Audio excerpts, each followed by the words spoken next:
اینا از لحاظ علمی دست اینا خالی هست. اینا غافل از این که این احادیث در کتاب‌های خودشان هم با اسانید خیلی صحیح وارد شده. لذا این اشکالی نیست که فقط بر شیعه باشد. اگر قرار اشکال باشد بر شیعه هست و بر مخالفین بر هر دو موجوده، نه تنها بر شیعه.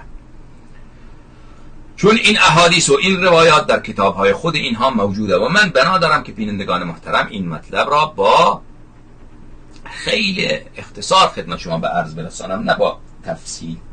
بینندگان محترم، در کتاب تفسیر طبری ملاحظه بفرمایید، در غیر تفسیر طبری در کتاب مسند بزار و غیر کتاب ها این احادیث آمده. ملاحظه بفرمایید، حدیث طولانی از عبدالله بن عباس، جامع البیان عن تأویل آیه القرآن الکریم، محمد بن جریر الطبری تبع دارالفکر، که در سال 1430 در دارالفکر بیروت این کتاب چاپ شده. بینندگان محترم، در اینجا خدمت شما عرض کنم